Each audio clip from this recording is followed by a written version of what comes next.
以色列有建国的权利，巴勒斯坦同样有建国的权利。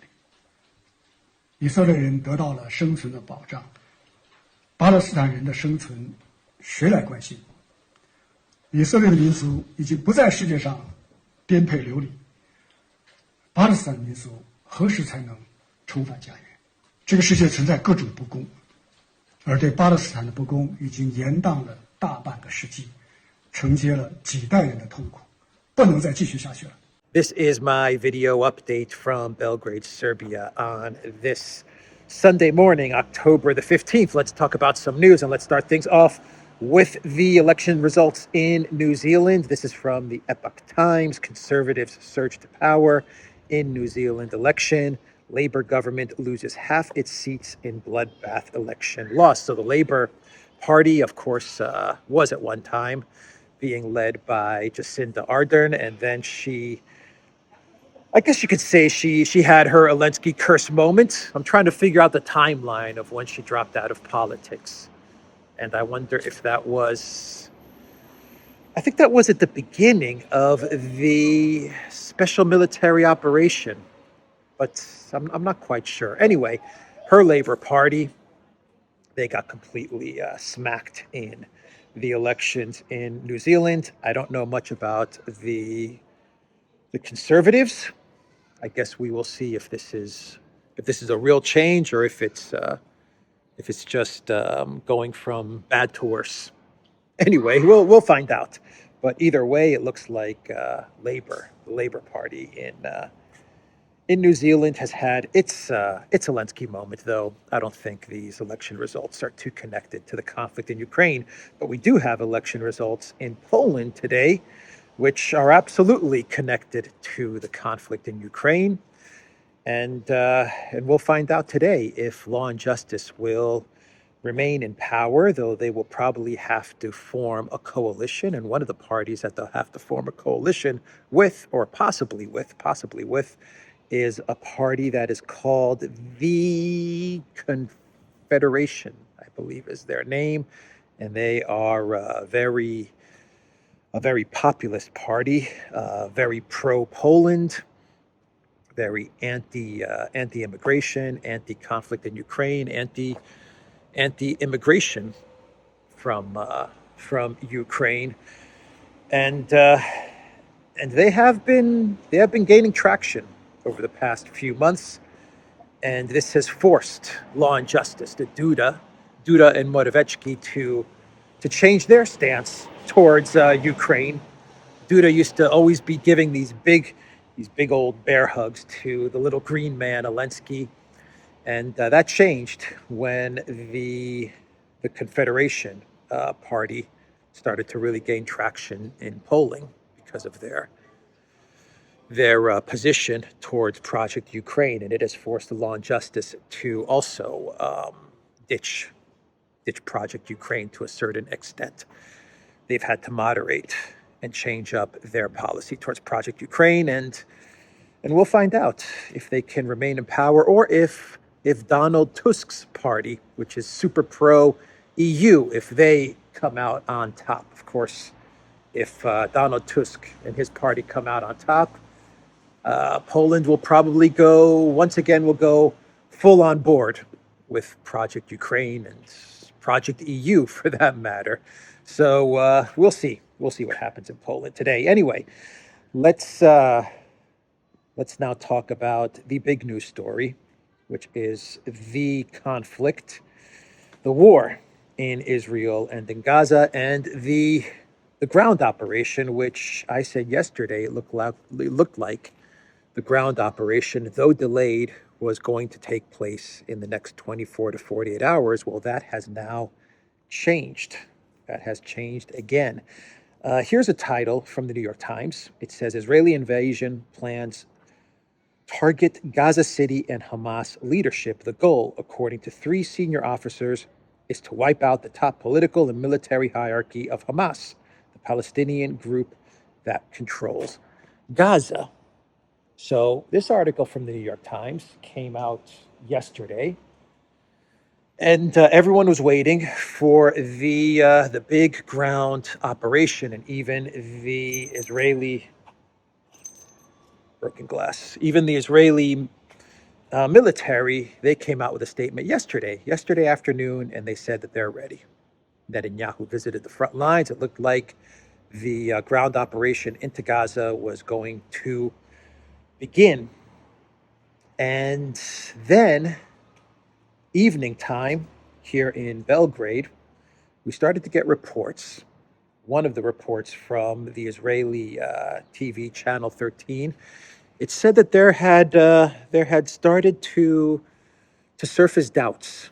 Doubts started to surface as to the readiness of the Israeli military and the ground operation into Gaza. Keep in mind that this is a ground operation into a very dense, heavily populated urban area. If you thought Bakhmut was devastating, Bakhmut was a town of what, 70,000 people, maybe more, but we're not talking about an area of 3 million people, densely populated. I mean, Bakhmut, and we all know the devastation of Bakhmut. It was a small town, a small city, if you can even call it that. Maybe it had 100,000 population. I'm not sure, but it wasn't to the scale of Gaza. Though we're looking at two different conflicts here, you can't compare the Russian conflict, Russia and Ukraine in Bakhmut with Israel and Gaza. But still, if you look at the dynamics of Gaza, very dense, urban warfare, heavily populated.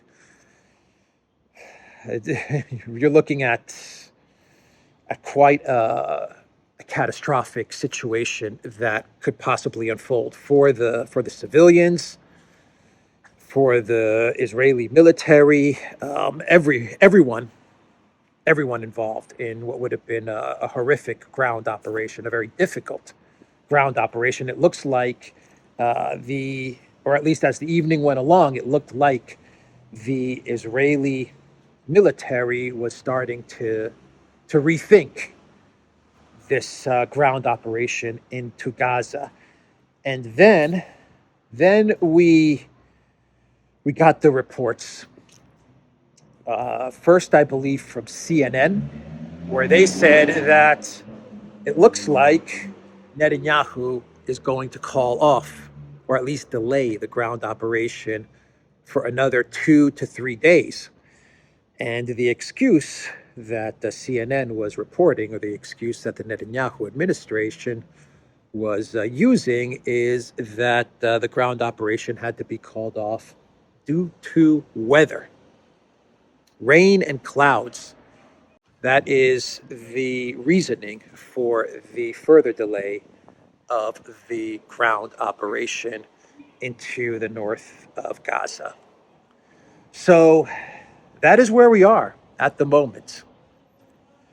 We have the reports, and I think now they have been widely confirmed, that the Israeli military and the Netanyahu government, they have further delayed the ground operation into the north of Gaza because of bad weather. Maybe that is the reason. Maybe they're getting cold feet. Maybe it's diplomatic pressure. Maybe it's pressure coming from the international world. Maybe it's pressure from many of the protests that are breaking out across the globe. I don't know. I've read analysis which claims that this has nothing to do with weather, and what this is really all about is that the U.S. military is assisting, and they need some more days to prepare. I don't know. I don't know what the reasoning is for the delay, but my own hunch is that this delay is due to two factors. The Israeli military may not be as ready as they're letting on to believe, and they're starting to realize that this is going to be a very risky and very dangerous operation, catastrophic operation perhaps, and they risk getting bogged down. And the other reason has to do with pressure, from BRICS, pressure from China, pressure from the Arab world, and I'll get into that in a bit. So we had, while all of this is going on, while everyone is waiting to see what's going to happen with this ground operation, and the delays are coming in with the ground operation, we had Russia putting together a document and presenting it to the UN Security Council, calling for an immediate ceasefire in the Middle East. The document that Russia put on the table states that a long-term situation to the Israeli-Palestinian conflict can only be achieved through peaceful means. Now, on this channel, on Alexander's channel, on the Duran, we have been talking about the possible Russian initiative and the possibility of Russia putting together a plan to present to the Security Council, which calls for a ceasefire. Putin has been hinting at this in many of his statements that he's been putting out there over the past couple of days. And sure enough, yesterday, you got a document presented to the UN Security Council calling for an immediate ceasefire. At the same time that this document is being presented to the UN Security Council, what was a very quiet China with regards to the war in Israel and the imminent ground operation into the north of Gaza, China all of a sudden breaks what I would say was its silence. It has been very silent. China now weighs in on this war. And China's foreign minister, Wang Yi, said, and I quote, "The root of the issue lies in the long-delayed realization of the Palestinian people's aspiration for independent statehood and the historical injustices which have yet to be rectified. The injustice faced by the Palestinians has lingered for over half a century. It cannot continue any longer." That is what China's foreign minister said the other day. And the Chinese foreign ministry also said that Israel is acting outside the limits of self-defense and that Israel must stop its policy of collective punishment of Gaza residents. So let's see here. It's a very interesting timeline. There was going to be a ground operation. A lot of doubts about this ground operation from all sides. It was delayed 6 hours. You had a lot of international condemnation because Israel said 24 hours. Residents of North Gaza, they need to move south. They have 24 hours. A lot of outrage, a lot of international condemnation, given the 24-hour warning, ultimatum. Obviously, you can't move 1.1 million people to safety in 24 hours. So you have that. You have the 24-hour ultimatum given to the UN, right? Then it was delayed 6 hours. I talked about that in my video yesterday. Israel says we'll give another 6 hours to move residents from North Gaza to South Gaza. Then you have reports from Israeli TV which say that the Israeli military is rethinking things. First, you have Netanyahu go to the front lines, and then you have the Israeli military saying that everything's a go, and then you have Israeli TV saying, no, wait a minute. There's some doubts. Then you have the reports saying that the Israeli military and the Netanyahu government, they're going to delay the operation for 2 to 3 days, citing bad weather. China weighs in, and China says enough. This has to end. This has to end. We need a ceasefire. The Palestinians, they're their grievances, their concerns need to be recognized. Then you have Russia coming into the UN Security Council and putting a document to the Security Council calling for a vote for a ceasefire, for an immediate ceasefire. Then you have a scoop from Axios. Axios says Iran warns Israel through UN against ground offensive in Gaza. So, Iran, they sent a warning message to Israel through the United Nations, and they said that Iran will have to intervene if the Israeli Defense Forces enter Gaza with this ground operation. And the intervention, according to anonymous officials via Axios, the intervention from Iran could be direct or indirect. You had Iran's foreign minister. He said that there's still a chance to prevent the Israeli-Palestinian conflict from spilling over. That's what the foreign minister said. And last night you had a meeting between the Hamas leader, Haniyeh, with the Iranian foreign minister in Qatar. Now, we all know that there are connections between Qatar and Hamas. Actually, there's more connections. In my opinion, it seems like there's more connections between Qatar and Hamas than Hamas and Iran. So this is where we are. This is where we are as of this moment, Sunday morning, October the 15th in Belgrade, Serbia. This is the situation. China weighs in. Russia goes to the UN, calls for a ceasefire, and then you get the scoop via Axios, citing anonymous officials who say that Iran passed a note to the United Nations. They met with the UN. They gave a note to the UN, and they said that if Israel goes through with this ground operation, there's going to be some sort of Iranian intervention, direct or indirect. A direct intervention means that we've got a widening war, possibly a world war, definitely a big regional war. Indirect could mean a lot of things. It could mean a lot of things. I'm thinking right now it could mean Hezbollah. It could mean a second front in the north via Lebanon. I mean, there's a lot of different scenarios there for an indirect conflict.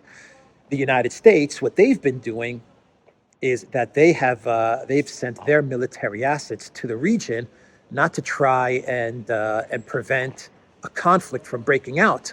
But what the U.S. has done is they've sent their assets into the region in order to prevent an intervention by Iran or by other actors in the region. The U.S. has been playing a game where it seems like they're okay with the ground operation. They want the operation to go forward. This is my opinion. It seems like they've sanctioned the operation to go forward, but their concern is that this operation does not spill over. They want to prevent any other forces from getting involved. In other words, they would like to keep this contained in the region and allow Israel to go forward with the operation without having any fears that Hezbollah or Iran or Syria or Egypt or anyone else would intervene in this operation. So the United States is not really looking for an off-ramp.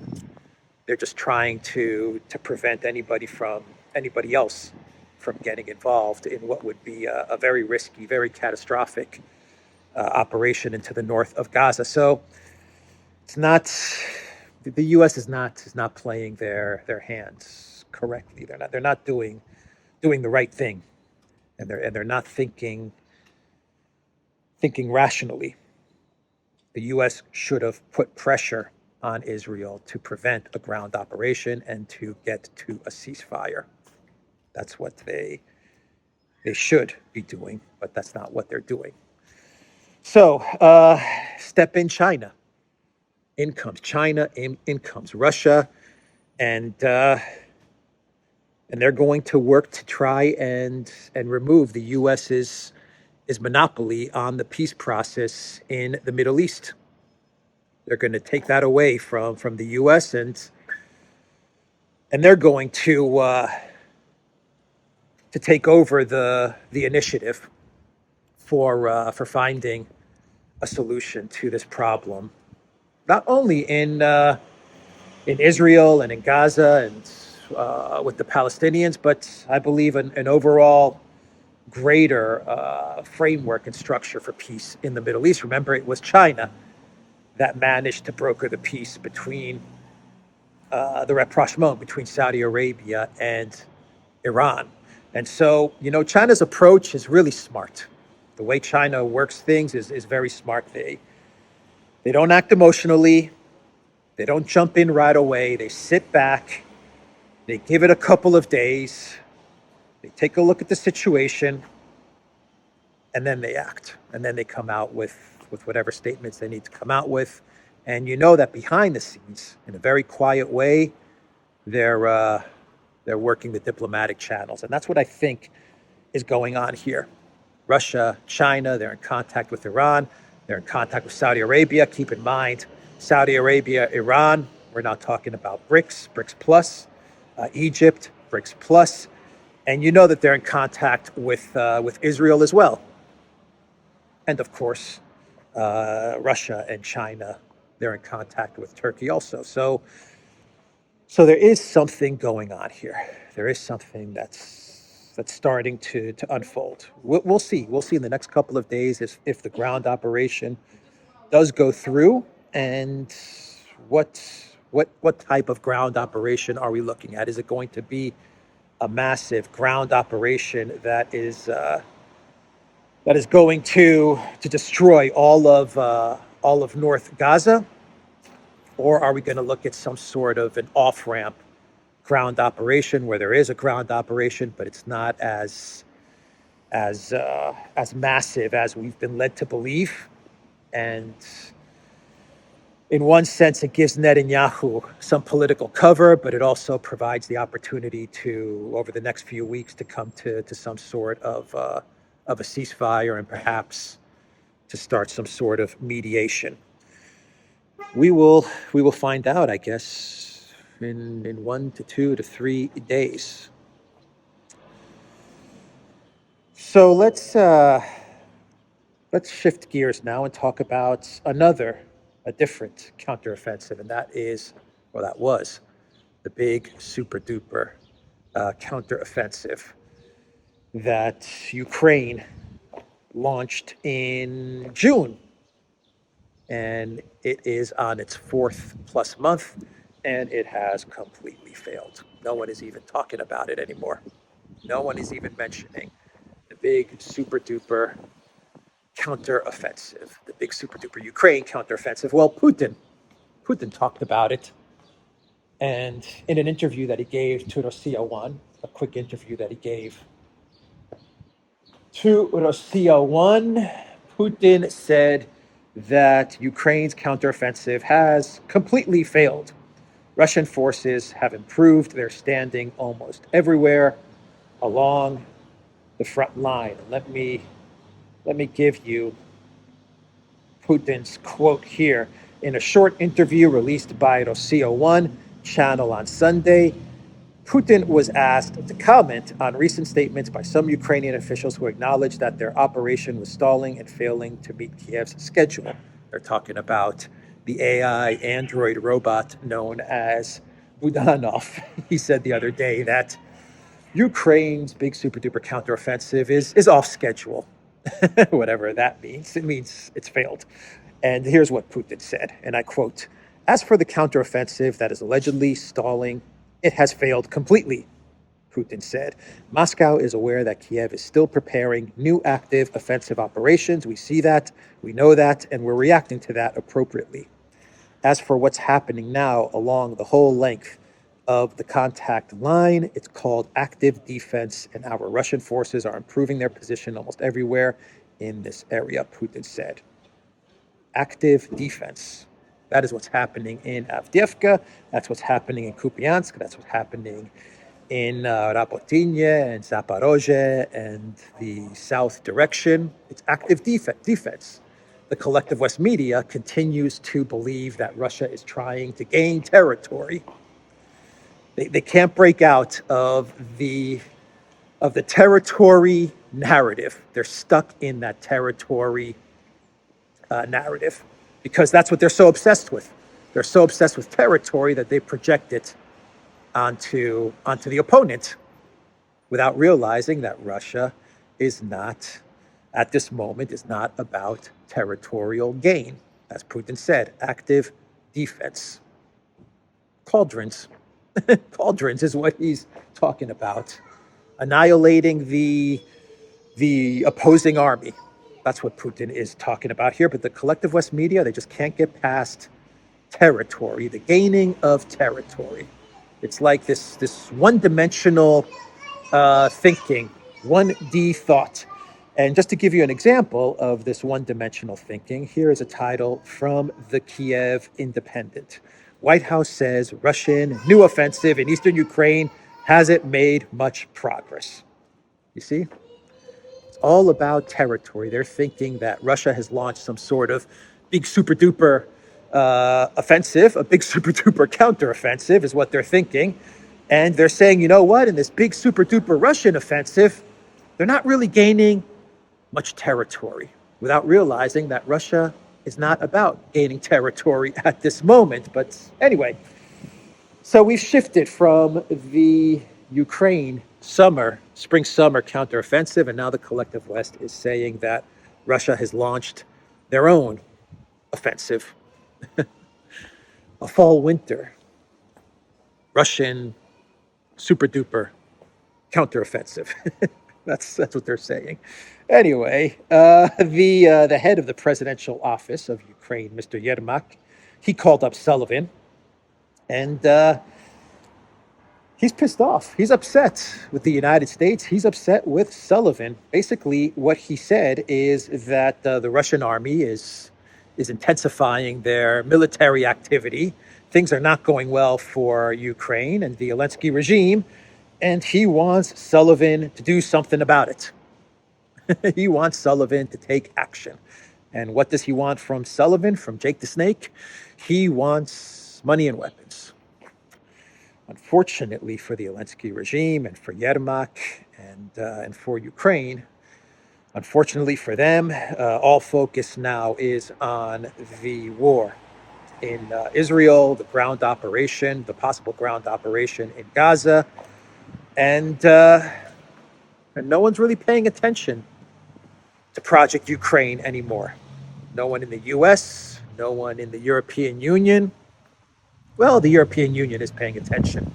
NATO is paying attention, but it's more of a panic than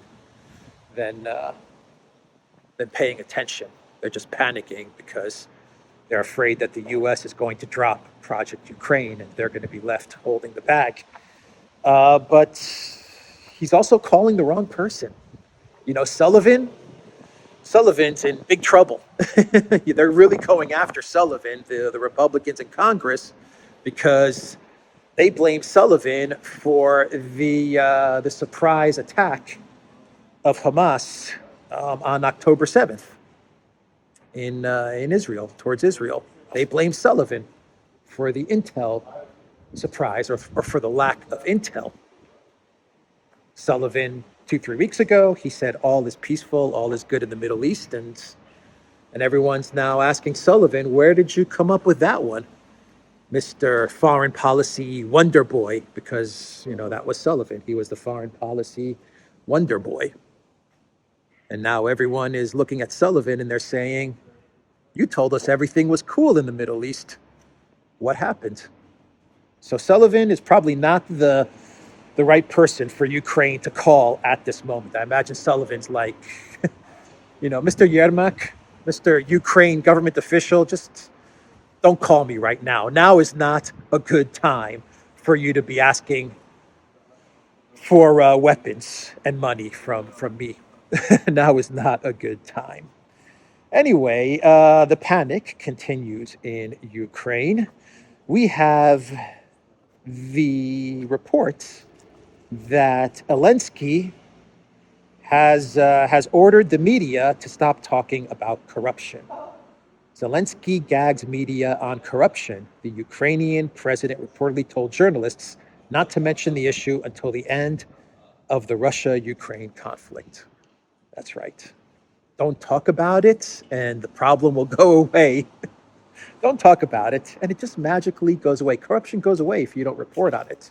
That's how the world works, isn't it? What's really going on here is that Elensky, yeah, he's in panic mode, all right. He understands that when it comes to media narratives, the corruption narrative, the corruption fact, because it is a fact, it is a truth that even the collective West media was reporting on way before the conflict broke out in Ukraine.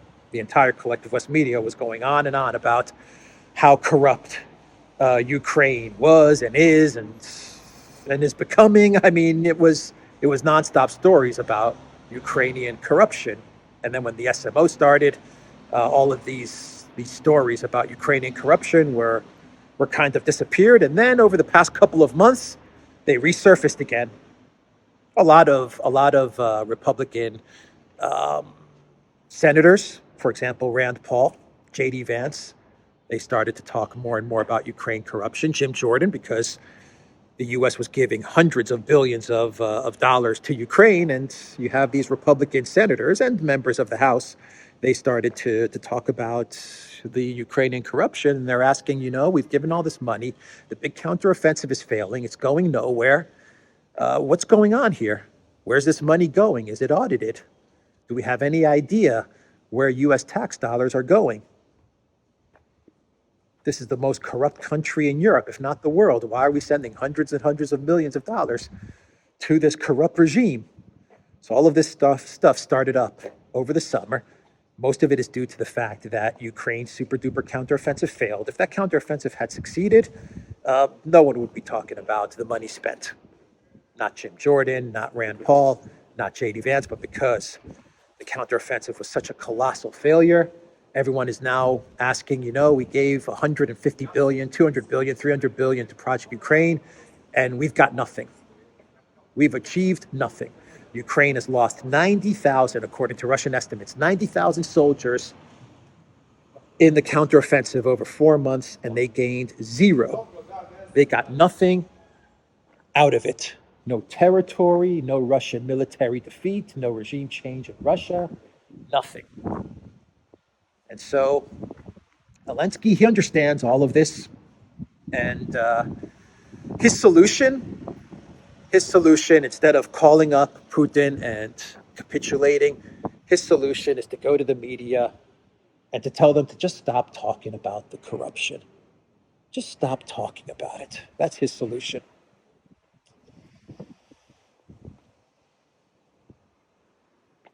So the knives are out for Elensky. The knives are out.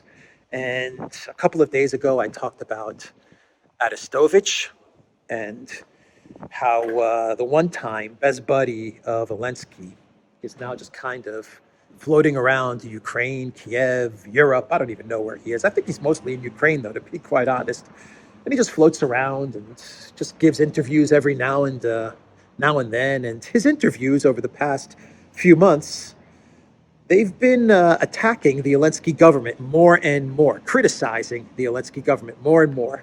And I said in my video a couple of days ago that this guy, he's in Ukraine, he's giving interviews to Ukrainian TV, and he's criticizing the Elensky government, but, nothing has happened to him. He's free to hang out in Ukraine and criticize the Elensky government, and I find that kind of odd. And my thoughts were that this guy must be some sort of paid opposition. I keep on saying paid opposition, controlled opposition. Maybe he's paid too, but it seems like he's controlled opposition. It seems like the neocons, or there are forces in D.C., in the deep state, that are keeping Arestovich around because they want to see how things unfold for Elensky. They wanted to see how the big counteroffensive was going to unfold, and if things got problematic and if things went south, then they have this Arestovich guy to to fuel the fires of say, some sort of regime change in Kiev, right? Talk about a change of government. They have him there. He's a prominent voice. He's an outspoken voice. Everyone knows him. He was part of the government. He used to be friends with Elensky. What better foil for Elensky than Arestovich, right? The one-time best buddy, the theater, the drama, the TV buddy, the co-star. He was the co-star, the sidekick of Elensky for all those TV shows. And all of a sudden, he's turned on the little green man. What better foil than Arestovich to get some sort of regime change, or at least to fuel the fires of regime change in Kiev?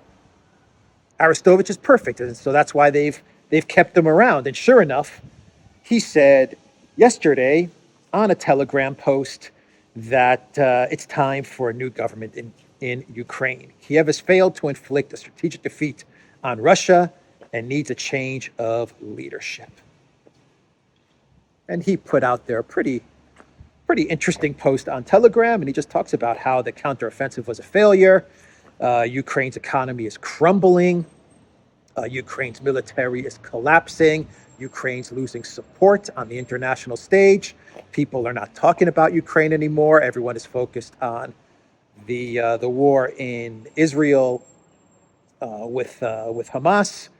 And on the flip side, he says in his Telegram post, he says that Russia is surging. That's pretty much what he says. He says Russia's economy is surging. The Russian military is building up. The weapons production in Russia is booming. He's like, what's going on here? It's time for a change. It's time for a change. It's time for Elensky to go. That was what Arestovich posted on his Telegram. So let's do a couple of clown worlds and we will wrap this video up. And the first clown world has to do with Ukraine and with the little green man. And Elensky, he said in a statement that the new grain corridor that they put together, which just hugs the coastline of Romania, this corridor will be safeguarded, guaranteed by the Netherlands. The Netherlands will guarantee the safety of cargo along this new grain corridor. Desperation. This is desperation from the Ukraine government. At first, they said the U.S. was going to safeguard the new grain corridor. Then it was the UK. Now it's Mark Rutte and the Netherlands. They are going to safeguard the cargo that passes through this corridor. No, they're not. No, they're not, Elensky. He is in panic mode. He is in desperation mode. And then you have the foreign minister of Ukraine, Mr.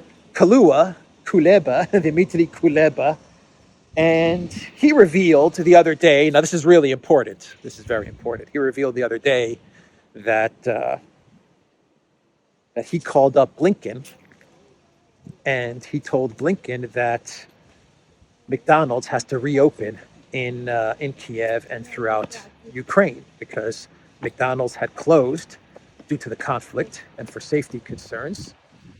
McDonald's had shut down, and Mr. Kuleba, he said that he was driving around Kiev one day and he was looking around and he couldn't see the Golden Arches, right? The Golden Arches were closed down. And he was like, why are the Golden Arches closed down? And he called up Blinken and he said, Yo, Tony, my man, I was driving around Kiev and I wanted to get a Big Mac with some fries and I wanted to supersize it. And I couldn't supersize it. I couldn't get my Big Mac. And I couldn't get my Egg McMuffin and my Chicken McNuggets and my milkshakes. And he's like, what's going on here? And Tony Blinken, he made some calls to McDonald's corporate. And sure enough, they got McDonald's reopened in Ukraine. And when Blinken went to Kiev, a month or two ago. They actually sat down at a McDonald's, and this was a huge victory. It's a huge victory for Kuleba, for Blinken, for the United States, for McDonald's, for Ukraine. And yeah, there you have it. There you have it. And of course, the foreign minister of Ukraine, Mr. Kuleba, he said that the importance of opening up McDonald's in Ukraine shows that Ukraine is a great place for businesses and for investors. That was the significance of all of this. If you ask me, it shows that the foreign minister of Ukraine really does not care about the people of Ukraine, because if you really cared about the people of Ukraine, you would be happy that McDonald's was closed. That's for sure. I mean, if you want to care about like the well-being of people in general, yeah, don't have McDonald's around. that's a definite. Anyway, that's the video, everybody. That is the clown world coming to you from a cloudy and soon to be very rainy Belgrade. The Duran.locals.com. We are on Rumble, ODYSEE, BitChute, Telegram, Rockfin, and Twitter X.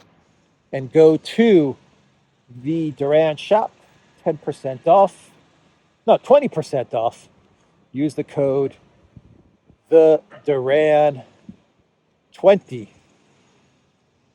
Take care.